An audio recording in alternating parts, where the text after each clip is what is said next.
अस्सलाम वालेकुम guys, welcome back to TBV knowledge and truth के और एक नई वीडियो में। मुझे मालूम है कि आप लोग को बहुत वक्त लग चुका है।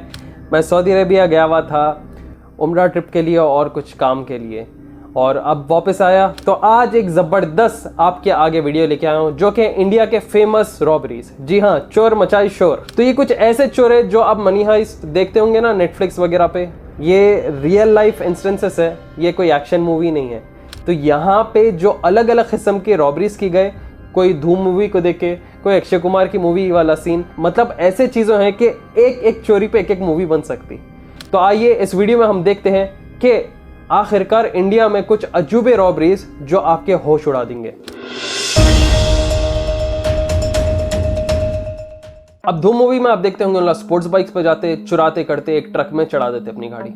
यही मूवी को देख के इंस्पायर होकर चंद चोरा क्या करे, सेम चीज करे और तकरीबन 80 मिलियन रुपीस के करीब चुराया। ये one of the most sensational bank robberies थी पूरे इंडिया में टिल डेट। साउथ मलाबार ग्रामीण बैंक एक बॉलीवुड मूवी धूम को देखते हुए इंस्पायर की गई और ये रॉबरी उस हादसे को लेकर हुई। यहाँ पे रॉबर्स ने क्या किया, ये लोगों ने एक होल्ड किया उसके बैंक के फ्लोर में और तकरीबन 80 किलोग्राम गोल्ड और 50 लाख रुपए ये लोगों ने चुराया। 80 किलो 80 केजीज ऑफ गोल्ड। आप हिसाब लगा लो, 1 तोला इज अराउंड 60-65,000 रुपीज आज के वक्त पे, 55 to 65 के बीच में, एग्जैक्ट अमाउंट नहीं मालूम मुझे, 60 प्लस है कुछ। तो सोचो 80 किलोग्राम्स ऑफ गोल्ड कितना हो गया। ये robbery same action comedy movie के वैसा हुई। एक डेयरिंग ग्रुप था 4 लोगों का। ये लोग क्या किए थे, एक रेस्टोरेंट ग्राउंड फ्लोर पे बिल्डिंग के रेंट आउट लिए थे। अब जब बैंक ऊपर है, आप उसके नीचे आप जो है अपना किचन रेस्टोरेंट चला रहे, तो आसान है ना, ऊपर बस आप होल बना दो, ऊपर जो है वो नीचे आ जाता। जब ये लोग अपनी रेस्टोरेंट बना लिए तो ये लोग क्या बोले कि हम हमारा रेस्टोरेंट बंद करें कुछ रेनोवेशन पर्पस के लिए। अब वो रेनोवेशन पर्पस अब आप देखो कैसा होने वाला है। ये लोग अपने ट्रैक्स बनाए, फर्नीचर और कंस्ट्रक्शन मटेरियल्स रखे, बताए कि रेनोवेशन हो रहा, और उसी के साथ ये लोग रूफ में होल बनाना शुरू करें, जिधर ये लोग एक बड़ा ओपनिंग पा लिए जिसके थ्रू ये लोग बैंक के वॉल्ट तक पहुंच सके। और बैंक के वॉल्ट तक पहुंचने के बाद 80 किलोग्राम 50 लाख रुपए। Estimated robbery till date 80 million rupees की हुई थी। पुलिस के हिसाब से जो एक्यूज थे वो पकड़े गए और तकरीबन 80% ऑफ द स्टोलन अमाउंट वापस रियम्बर्स हो चुका। वो 20% 80 किलोग्राम में से 20% भी हटाओ भाई, बहुत ज्यादा है वो, दैट इज तकरीबन 16 kgs। तो सालेम चेन्नई एक्सप्रेस वाली रॉबरी, चलती हुई ट्रेन में ये रॉबरी हुई थी। अब आप सुनिए, reserve bank of India Indian railway police के साथ ट्रांसपोर्ट कर रहा था 350 करोड़ रुपए, वो भी सॉइल्ड नोट्स, और ये नोट्स को लेके जाके वो डिस्ट्रॉय कर रहा था। अपने पास कैसा रहा था,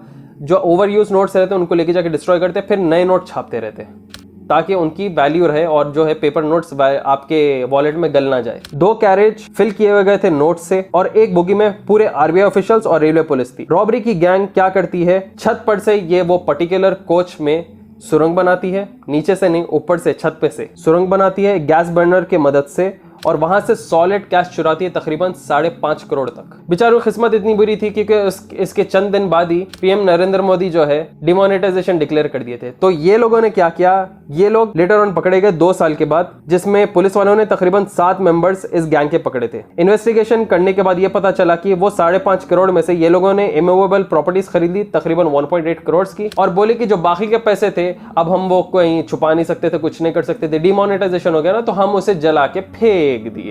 अब वो जला के फेंके कि क्या करे कि नहीं मालूम, बस इमूवेबल प्रॉपर्टीज पे गवर्नमेंट हाथ डाल के बोली कि नहीं, ये चोरी करे हुए पैसों से आप प्रॉपर्टी लिए, ये वापस करना पड़ेगा। चलती हुई ट्रेन में भाई मारे इन लोगों। ये मूवी एक्शन, ये जबरदस्त चीज अपने मूवी स्क्रिप्ट के लिए है। क्यों बोले तो बॉलीवुड के स्क्रिप्ट कचरा ट्रैश रहे, ये रियल हाथ से तो भी जबरदस्त स्क्रिप्ट बनती। तो देखो, जिसकी नीयत खराब उन्हें कहीं ना कहीं कैसा भी चोरी करते ही रहता, चाहे वो पढ़ा लिखा रहने दो या जाहिल रहने दो, कोई स्मार्ट वे से करने दो या नहीं करने दो, इन सब चीज़ों से बच के रहो। अपना पैसा हिफाजत से रखो और चोरी करने की नौबत मत लाओ। उससे बेहतर है कि कोई अच्छी कंपनी के साथ अपने पैसे जोड़ लो, ताकि जैसा कंपनी तरक्की होती रहती आप भी अपनी तरक्की उसी के साथ राइज होते हुए देखते हैं। क्या आप लोग कभी सुने कि एक ही ट्रांजैक्शन के जरिए आप मल्टीपल स्टॉक्स में इन्वेस्ट कर सकते हैं? जी हाँ, इसका एक तरीका है, आप इन्वेस्ट कर सकते हो स्टॉक बास्केट्स के मदद से। स्टॉक बास्केट्स एक तरीका है अपने इन्वेस्टमेंट्स को डाइवर्सिफाई करने के लिए। जब आप एक स्टॉक बास्केट में इन्वेस्ट करते हो तो वो चीज डिफरेंट स्टॉक्स में आपका पैसा इन्वेस्ट करती है, तो वो आपका पैसा अलग अलग कंपनीज में डिस्ट्रीब्यूट हो जाता है, जिससे रिस्क कम होता है। स्टॉक बास्केट्स एक इजी और एफिशिएंट वे है मल्टीपल स्टॉक्स में इन्वेस्ट करने के लिए, और वो भी एक ही ट्रांजैक्शन के थ्रू।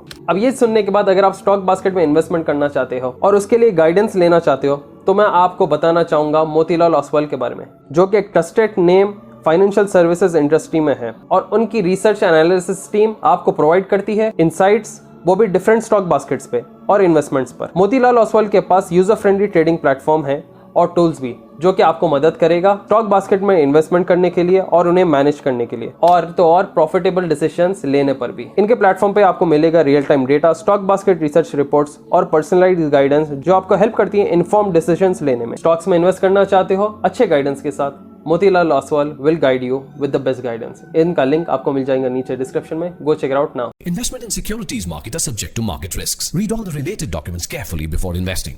अगले वाले पे आप लोग ताज्जुब करेंगे। सैमसंग ट्रक हाइस दिल्ली तकरीबन 250 करोड़ की। 2015 में on the 1st of April fools day नहीं, रियल में हादसा कर दिए। एक ग्रुप था रॉबर्ट्स का, जिधर ये लोगों ने एक ट्रक को हॉल्ट किया और इस ट्रक में सैमसंग फोन्स और दूसरे इलेक्ट्रॉनिक्स जा रहे थे। वो लोगों ने ड्राइवर को मारा, उसके असिस्टेंट को मारा और ट्रक लेके गायब हो गए। ट्रक के अंदर इलेक्ट्रॉनिक कंपोनेंट्स थे, सर्किट्स थे, मदरबोर्ड्स थे, मतलब वही मेन चीजें जो मोबाइल फोन्स में काम आते हुए। आपको बता दूं कि जो कंपोनेंट्स इसके अंदर थे वो तकरीबन 26 करोड़ रुपीस के थे, और अगर ये कंपोनेंट्स फोन्स में यूज हो जाते तो phones worth up to rupees 250 crore के बन रहे थे। मतलब ये सिर्फ 25 करोड़ की चीजें अगर फोन में लग गए तो वो फोन 250 करोड़ के करीब बन रहा था कलेक्टिवली। रॉबर्ट्स क्या करे, चोरी किए ट्रक में, पूरे जीपीएस निकाल के फेंक दिए। इनको पता था कि किधर कौन से कंपोनेंट में कहां पे जीपीएस था, और जिससे ये लोग ट्रैक नहीं हो सकते थे। प्रमोद जो कि असल मास्टरमाइंड था इस रॉबरी का, वो एक फॉर्मर एम्प्लॉय था ट्रांसपोर्ट कंपनी का, तो उसको परफेक्टली पता था कि कौन सी ट्रक क्या माल लेते हुए कहां पे जा रही है, और यही ट्रांसपोर्ट कंपनी का मेन सुपरवाइजर बताया कि हम किधर कैसा लूट सकते हैं। उसको डिलीवरी शेड्यूल पता थी, और ये भी पता था कि सैमसंग कंपोनेंट्स कैसा ऑपरेट होते हैं। मतलब वो परफेक्ट एक पिक्चर प्लान ब्लूप्रिंट बना के ढाका डाला। मगर at last Indian police is Indian police, accused को पकड़ लिए ये लोग, और इतनी जल्दी पकड़े कि वो ये सामान को बेच भी नहीं पाया। अगर वो बेच लेता, पैसे हड़प लेता, तो पुलिस वालों को बोलता कि भाई मार लो मेरे को, कुछ भी कर लो, पैसे तो चलेगा, मैं क्या करूं, what can I do now बोलते थे। इसलिए आप लोग देखे जब बड़े चोरा मूवीज में रहते, हॉलीवुड बॉलीवुड में, उनका क्या करते, जब बहुत बड़ी चोरी करते, $200 मिलियन, $1 बिलियन ऐसा करते, वो लोग तो एक अजनबी कंट्री को भेज देते हैं, वहां के बैंक अकाउंट में चला जाता है। अब वो बैंक अकाउंट से जाके गवर्नमेंट ला तो नहीं सकती। टीबीजी स्कैम मुंबई 1987, तकरीबन 36 लाख वर्थ की। अब ये सबसे शानदार वाला स्कैम दिखता मेरे को, टीबीजी कैसा दिमाग लोग चलाते। इसके ऊपर एक मूवी भी बनी थी जिसका नाम था special 26, India's biggest unreported scam. ये लोग फेक आईटी रेड्स मार के जो है दुकानदारों को लूटते थे, और उसके बाद रफू चक्कर। असल जो रेड्स मारने वाले लोग हैं, इनको देख के वो लोग भी बौरान रहते थे और इंटरफेयर नहीं करते थे। एक ट्रेस नहीं, एक रीजन नहीं छोड़े, और पूरे इनके छापे सक्सेसफुल गए थे, एक निंजा वॉरियर के वैसा। तो ये बहुत ही मास्टरमाइंड रॉबरी बोलते हैं इसको, जिसके ऊपर मूवी भी बनी थी स्पेशल 26। ये लोग क्या कर रहे थे, मुंबई के मोस्ट प्रेस्टिजियस ज्वेलरी स्टोर्स को रॉब कर रहे थे, even busting into opera house area, वो भी सुबह के वक्त, बिना अपने आर्म्स और एमिनेशंस रखते हुए। जो इविल जीनियस इस रॉबरी के पीछे था उसका नाम था मोहन सिंह। ये मोहन सिंह क्या करा, ये एक न्यूज़पेपर में ऐड डाल के बोला कि 1987 में seeking intelligence officers and post for security officers. अब आप देखो यहाँ पे जेन्युइन बंदे सीवी लेके इसके पास आए। ये क्या करा, एक टीम बना के बोला कि हम ट्रेनिंग मॉक रेड पे जाने वाले, मतलब प्रैक्टिस के लिए जो रेड मारते रहते हैं ना, हम वैसा जाने वाले, तो एक्ट इन योर शूज, तो act the way you have been assigned. तो वो लोग क्या थे, नए नए पोस्ट पे आने वाले, उतना एक्सपीरियंस नहीं था, मगर फिर भी बहुत जो है जान मान लगा के अपनी रेड में शामिल होते थे। मोहन ये फेक कर रहा था, मगर जो अतराफ की टीम थी वो लोग समझ रहे थे रियल रेड है। ये लोग कई सारे साइट्स पे ये लोग रेड मारे, फेक गवर्नमेंट पेपर्स बनाए ये लोग। इनके पास सीबीआई प्रोसीजर का प्रॉपर ऑब्जर्वेशन भी था, सीसीटीवी कैमरास ऑफ कैसा करना, सिक्योरिटी गार्ड्स को कैसा हटाना, और शटर्स ऑर्डर देके कैसा बंद कराना, इन सब चीज का ब्लूप्रिंट इनके पास था। तो ये लोग ऐसा रेड मारते थे कि एक गवर्नमेंट आईटी रेड एम्प्लॉय वाला मारा वैसा ही। ये लोग फेक गवर्नमेंट सील्स लगा देते थे, ज्वेलरी चोरी कर लेते थे ज्वेलरी स्टोर्स पे, और मोहन ये टीम के साथ उतना ही रेड्स मारा जितना उसको सेटिस्फैक्शन मिलना था। अब रिपोर्ट्स के हिसाब से हमें यह बताया गया कि 36 लाख वर्थ रुपीस तक का मोहन जो है वो फेक आईटी रेड्स के जरिए चोरी करा था। मगर सोर्सेज ये भी बताता है कि ये इतना खतरनाक क्राइम था कि इसका अगर साइज भी एग्जीक्यूशन देखा गया तो वो बहुत एक्स्ट्रा ऑर्डिनरी था। अब आप सोचो 36 लाख रुपीस एक सिंगल रेट में उन्हें निकाल सकता, कितने सारे दुकानों पे वो मारा और फेक गवर्नमेंट सील्स लगा के बंद करा था। वेल, समझदार को इशारा काफी है, नाम बचाने भी कर सकते हैं। अगली वाली कॉमेडी वाली रॉबरी है, मतलब ये बस बातों से जो है आगे वाले की जेब लूट दिए।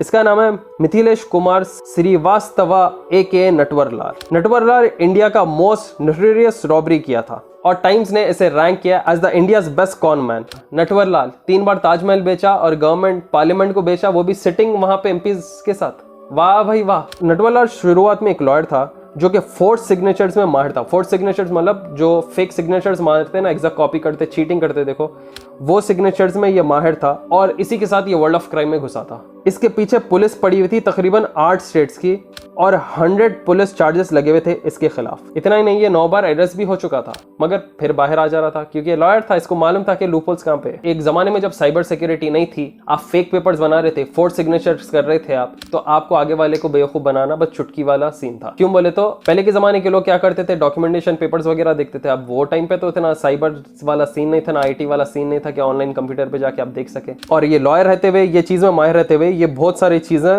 आगे वाले लोगों को कन्विंस करता था और बेवकूफ बनाता था। अब देखो आज के वक्त भी अगर आप देखें तो कई सारे गवर्नमेंट के चीजें प्राइवेटाइज किए जा रहे हैं, मतलब बड़े बड़े कंपनीज को दिए जा रहे हैं। ऐसे नाम आते देखो बड़े बड़े बिजनेसमैन के, उन लोग मेजोरिटी जो है इंडिया की चीजें ले ले रहे बोल के मशहूर है। न्यूज़पेपर में पढ़े होंगे आप लोग, एक का नाम AM से शुरू होता है, एक का AD से शुरू होता, समझ रहे ना, समझदार को इशारा काफी है। तो सोचो वो वक्त पे कैसा बेवकूफ नहीं बना सक रहा था इन्हें। ये इंडियन मॉन्यूमेंट सेल करने में माहिर था। इंडिया के बिलियनियर्स को भी ये बेवकूफ बनाया, जिसमें धीरूभाई अंबानी, बिरलास, टाटास, जिसमें तकरीबन करोड़ ऑफ लूट इसने किया था। ये मास्टरमाइंड क्रिमिनल नहीं मगर मास्टरमाइंड एस्केप आर्टिस्ट था क्योंकि इसे कोई पकड़ नहीं पा रहा था। वो catch me if you can movie देखे होंगे ना आप, catch me if you can में उसको पकड़ ही नहीं सक रहे थे, उन्हें कितने फेक चेक्स मार मार के बाउंस करते हुए भाग रहा था। इसका लास्ट एस्केप भी ये इसके तकरीबन 84 ईयर्स में न्यू दिल्ली रेलवे स्टेशन से किया था। और इसकी रिकॉर्ड ऑफ डेथ तो नहीं मालूम, वो बहुत हाईली डिस्प्यूटेड है, मतलब इसे कोई मरवाए, साथ का बिजनेसमैन मरवाया या पता नहीं इसका इनकाउंटर हो रहा क्या है, वो अभी तक नहीं मालूम। मगर